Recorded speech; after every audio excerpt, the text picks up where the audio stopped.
Welcome back to Explain Through Rap, the channel you love that explains cool facts. If you like our stuff and need the rhymes, like, comment, share, and please subscribe. Jake and Tommy were supposed to fight in August, but Fury can't seem to get across the border because of some family ties to gangsters. He's lost his shot, a chance to fight the prankster. Fury still wants to fight in the UK. Jake said only if Tommy takes reduced pay. So he's now fighting Hasim Rahman's eldest son, Hasim Rahman Jr, and he's 12-1.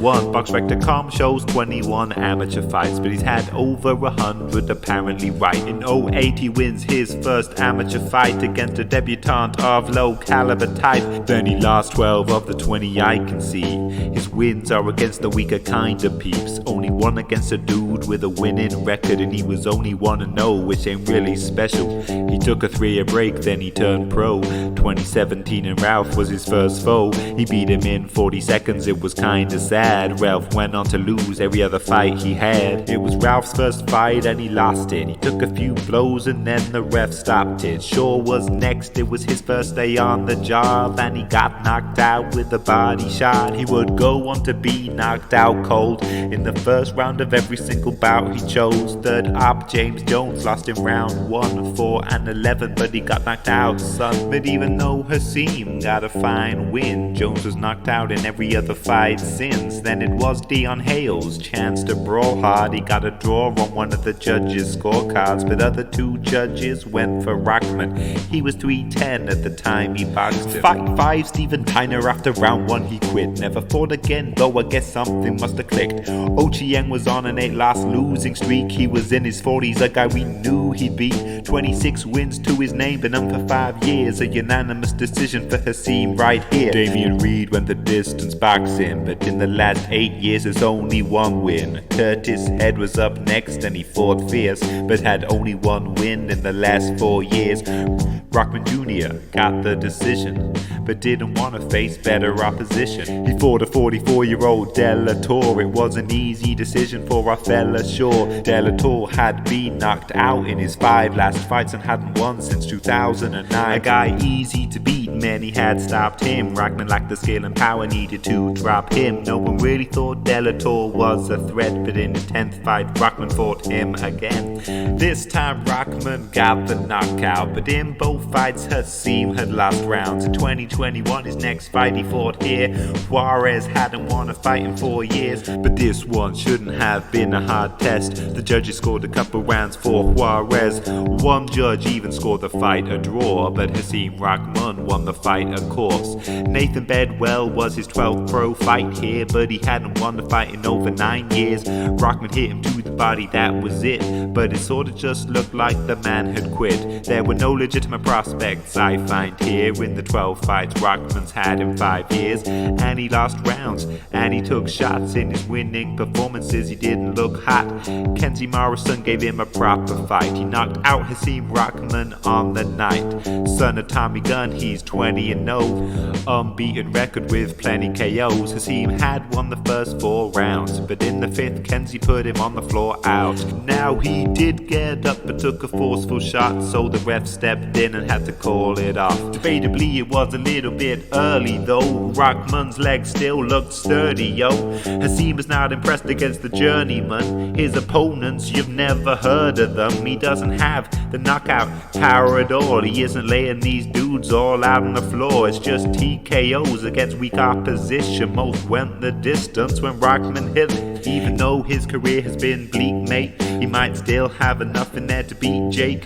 14 years as a boxer, he's a proper one, and he was winning the fight against Morrison, and he lasted 5 rounds, which is more than anyone else has ever done before. He can fight southpaw and switch his feet. He's the bigger guy standing at 6'3". But let's look at why Jake might have booked this. There's plenty of reasons why he took this. Rahman's amateur record at best is weak. 5 years in against newbies he was getting beat. He's not a natural. His first test he lost it with no accolades in the sport of boxing. He's 31 with no notable wins to rate. Jake has more natural talent than we've seen to date, and he's chosen an opponent he might beat. Easier to win than the Fury fight, see. Hasim's opposition has been low tier. Tommy Fury's fought better foes here. Fury has also never lost a round. Fury has never been seen on the ground. Hasim has lost rounds, of course, before. He's had fights where a judge has scored a draw. Fury's short amateur career was decent too. He won regional tournaments and beat the dudes. Fury is young and he's come some way. At light heavyweight he could compete one day. Hasim is 31 and it's got very late for him to ever be considered as a heavyweight. In my opinion, this fight is easier.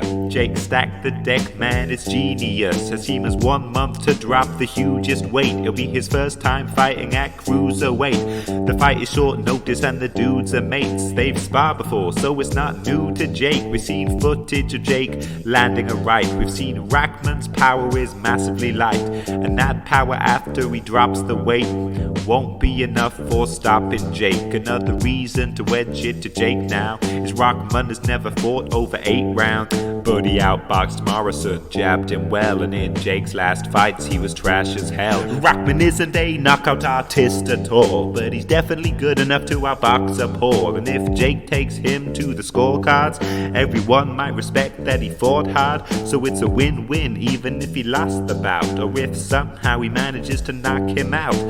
Rahman's level seems about the same as the last opponent that Tommy faced. Bachansky was 10-1 when they fought. Tommy won every round on the scores. Rahman's record is similar to Bachansky. All low-tier boxers they both can beat, but they lost against the next level though. Tommy Fury did the fight and kept his own. Rahman's 10th fight was a rematch, very weird. A 44-year-old who lost for 11 years. Fury's fought 8 times and does better than that. He's looking at much stronger records than that. Hasim beats all the weak pros fairly bad, and if Jake loses that shows where he's at. Rahman's fighting short notice on Jake's orders at a quite uncomfortable weight for him.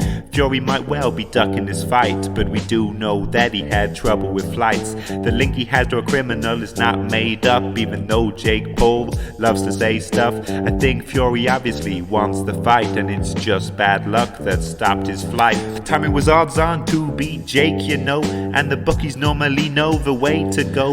Rahman, however, is not the favorite dude, and the bookies are actually saying he'll lose. They said Jake would beat Rahman probably, and they said Tommy would beat Jake obviously. Tommy beat 2 men with winning records though. Rahman's not beaten any and it's telling yo. And there's a rehydration clause that's been tacked on. You can't put more than 10 pounds back on, which is the weight of 5 liters of water. So Rahman's really got to torture himself to reach that kind of weight. He's only got about 9 days. These are the reasons the rookie made the fight and why Jake is the bookie's favorite guy. I think Hasim will win every second of this. Jake's only chance is 1 shot, just decking the kid. If it took Morrison 5 rounds to knock out Rahman, 8 rounds may not be enough for Jake to drop him. The weight and short notice have to help, but my prediction is Jake gets jabbed to death. Jake versus Rahman on August 6th. We'll finally see if this poll's legit. Was this interesting? Am I spitting knowledge?